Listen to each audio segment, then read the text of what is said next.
siguiente momento en la contemplación de Cristo en la cruz y de lo que sucedió allí en aquellas 3 horas es cuando vemos a Jesús, que hay que entender cómo estaba, porque si no, no se valora suficientemente el mérito de lo que hizo, con un dolor espantoso. Él entero era una llaga, estaba muriendo apenas sin sangre, y en ese momento, rodeado por aquellos que le estaban insultando, los mismos que le habían matado, en ese momento se convierte en el abogado defensor de sus asesinos. No es el hombre tranquilo y pacífico, el Buda gordito y feliz, que da una lección. Es un torturado, un varón de dolores acostumbrado a sufrimientos, que desde esa situación hace esto que ahora vamos a contemplar. Jesús decía: Padre, perdónales porque no saben lo que hacen. Se repartieron sus vestidos echando a suertes. Estaba el pueblo mirando. Los magistrados hacían muecas diciendo: a otros salvó, que se salve a sí mismo si él es el Cristo de Dios, el elegido. También los soldados se burlaban de él y acercándose le ofrecían vinagre y le decían: si tú eres el rey de los judíos, sálvate. Cualquiera de nosotros, cuando está sufriendo física o psíquicamente, tiene mermadas sus facultades. Somos más sensibles y por lo tanto más susceptibles a la ira, al rencor, a la lujuria o a cualquiera de las otras pasiones que atormentan al ser humano. Muchas veces basta un dolor de cabeza fuerte para que si alguien se nos acerca le demos una contestación impertinente, incluso aunque esa persona se acerque con buena intención. Dice: ¿por qué reacciona así? Porque lo está pasando mal y no tiene control completo de sus actos. Creo que eso es algo que todos hemos experimentado como actores o hemos experimentado de forma pasiva porque lo hemos aguantado de los otros. Momentos de gran tensión. Mira, no te acerques a él porque te va a pegar un bufido. Vale, déjale, ahora está mal, dentro de un rato estará más tranquilo. Bueno, esto, lo nuestro, no es nada comparado con lo que estaba sufriendo nuestro Señor. La situación de Jesús en la cruz era mucho peor de lo que nos podemos imaginar, y no solo desde el punto de vista físico. Por eso es extraordinario que tuviera la lucidez, la fuerza y el dominio de sí mismo para decir las cosas que dijo, esas 7 maravillosas frases que pronunció en el púlpito donde le había clavado el enemigo de la raza humana y que se convirtió en cambio en el lugar desde el cual él atraía y atrae a todos. Una de esas frases, palabras según la piedad popular, fue la que dirigió al Padre pidiendo que perdonara a los que le habían crucificado y a los que incluso en ese momento en que debían sentir compasión por alguien tan torturado, se estaban burlando de él. Padre, perdónales porque no saben lo que hacen. Es una frase que debe quedar inscrita entre las más importantes que ha pronunciado nunca un ser humano. Y eso al margen de que nuestra fe nos dice que el que la pronunció, además de ser un ser humano, también era Dios. Es una petición hecha por alguien que sufre horrible e injustamente, en un momento propicio para pedir, si no venganza, al menos justicia. Lo más lógico hubiera sido que el Señor hubiera repetido el Salmo 52. Hazme justicia, oh Dios, defiende mi causa contra gente sin piedad. Nadie se lo hubiera podido reprochar, además de tratarse de un fragmento de la Biblia y por lo tanto de ser palabra de Dios. También es palabra de Dios el Salmo 109. Me devuelven mal por bien y odio por mi amistad. Haz que un hombre malo le pida cuentas, que el acusador se pare a su derecha que en el juicio resulte culpable, que consideren pecado su apelación, que sus días le sean acortados y que otro se apodere de su cargo, que sus hijos queden huérfanos y su mujer viuda. Salmo 109. En lugar de eso, y estando en esas durísimas condiciones, el Señor ejerce de abogado defensor de sus enemigos, de aquellos que habían tramado su ruina, como los sumos sacerdotes y los fariseos, de aquellos que habían permitido su muerte aun sabiendo que era inocente, como Pilato, de aquellos que le habían abandonado negando incluso que le conocían, como los apóstoles, de aquellos que estaban allí al pie de la cruz sin compasión alguna, burlándose de él a pesar de verle como estaba. Sobre todos ellos, el Señor extendió su manto protector y pidió al Padre que no les diera el castigo que merecían.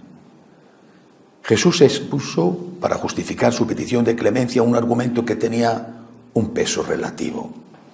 No saben lo que hacen. Es verdad que ni los sacerdotes, ni Pilato, ni los sayones vociferantes que como un coro maléfico rodeaban la cruz, creían en su divinidad. Pero no se puede decir lo mismo de los apóstoles, singularmente de San Pedro, que sí habían creído y proclamado esa fe, que habían tocado con las manos la presencia de Dios en Jesús, como había ocurrido recientemente en el Tabor. Ellos sí creían que Jesús era Dios, o al menos el Mesías, el Hijo de Dios vivo.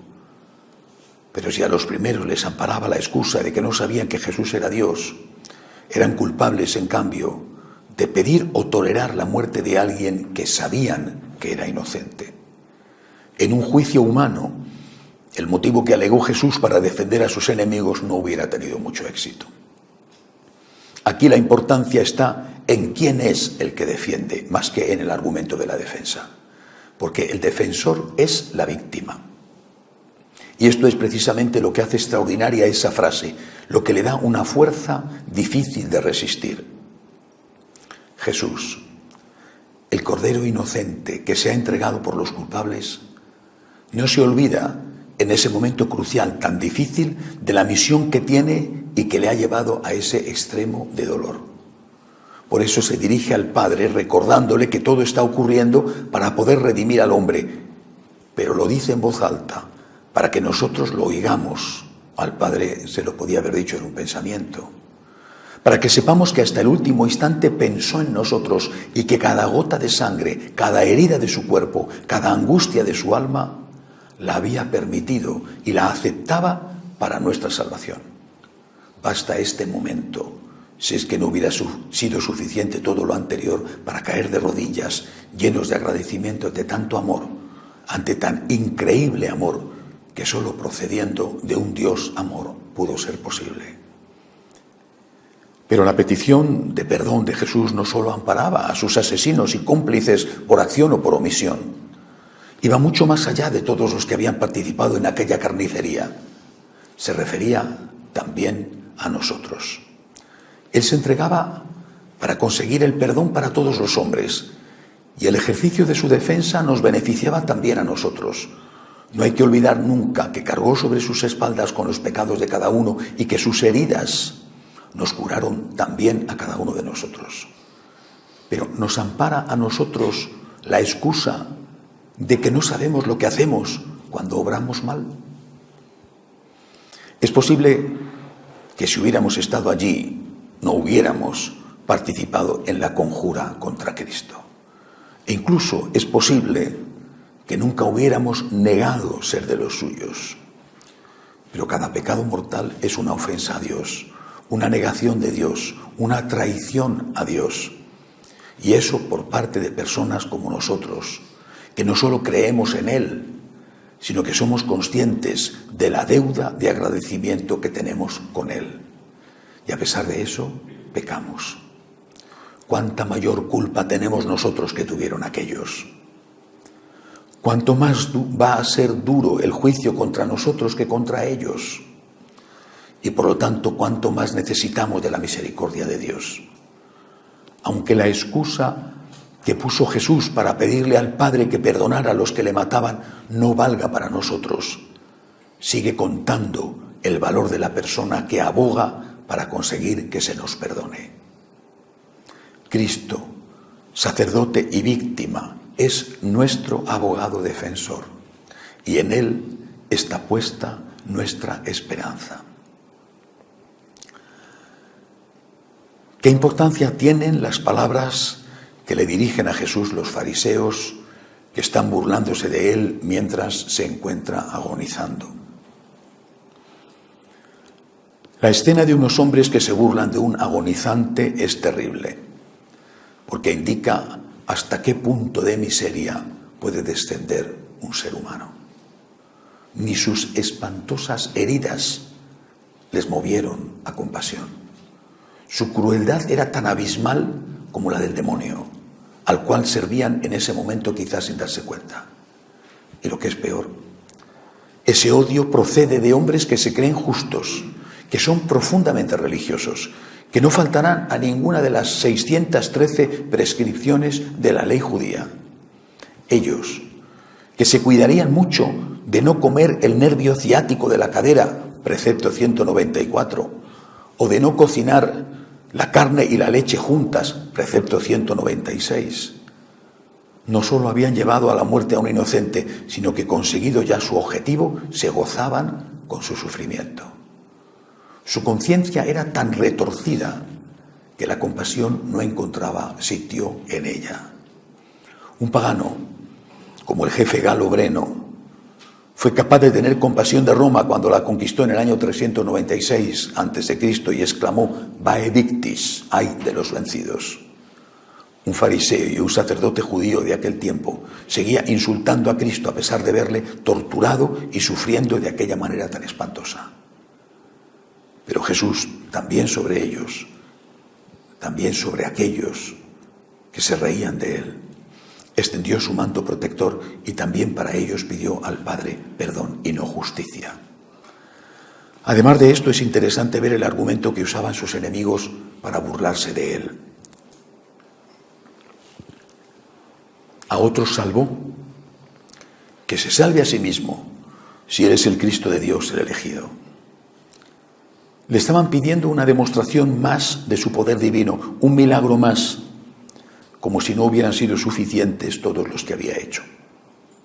Por supuesto, si en ese momento se hubiera abierto el cielo y hubiera descendido una legión de ángeles que con sus espadas de fuego hubieran aniquilado a los soldados y hubieran liberado a Jesús de los clavos que le sujetaban a la cruz, hubieran seguido sin creer. Porque no hay milagro en el mundo, por grande que sea, para hacer que crea el que no quiere creer. Ellos habían rechazado a Cristo porque les decía que con el cumplimiento de sus 613 preceptos no podían comprar la salvación. En el fondo, estaban crucificando a alguien que quería hacerles un regalo por el cual debían estar agradecidos. No querían deberle nada a nadie. Preferían pagar los 613 impuestos y terminaron por matar a aquel que con su muerte les salvó, incluso sin ellos saberlo. Y quizá aquí está el secreto de todo, ¿verdad? ¿Por qué le mataron los buenos? ¿Por qué le mataron los sacerdotes? Sin duda, porque para ellos había hecho un acto de blasfemia, pero hasta ahí podían llegar. Pero ese regodeo, esa crueldad, al verle como estaba, que era de verdad un guiñapo humano, desangrado, o sea, hasta la persona más insensible se hubiera sentido conmovida. ¿Cómo es posible que aquellos se comportaran de una manera tan cruel? El demonio les poseía en ese momento, no cabe duda.